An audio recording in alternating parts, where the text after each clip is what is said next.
garrantzitsua iruditzen zaiz, zergatik jende asko euskaraz hitz egiten du eta asko hobeto euskara gehiago erabiltza. Garrantzitsua bai, porque hola euskara bultzatu egiten da, ez galtzeko. Bezero bat euskaraz etortzen bada, hobeto harremana, komodago sentitzen da, bera. Oarsoaldean, normaltasunez eta natural, lehenengo hitza beti euskaraz egiteko asmoa dugu. Animatu euskaraz bizitzera! Nire izena Ugaiz da, eta Forrea Motorren egondu naiz elektromekanikako lanpostu gisa.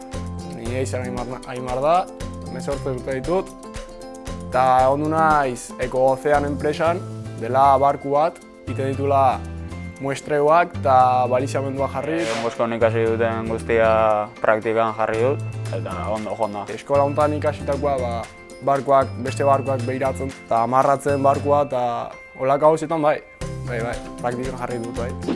Lan batzuk euskaraz egin ditut eta beste batzuk erderaz.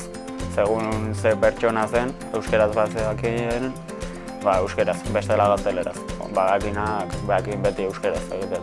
Enpresa batian eskatu dizutela euskara dakizulako igual dituzu aukera gehiago sartzeko, irutze zait ondo, eta garrantzitsua, jakitea. Jendearen harrera ona izan da, eta alduten guztia ikasi dut beraiekin. Hartu dizute oso ondo eta harrera izan da oso ona.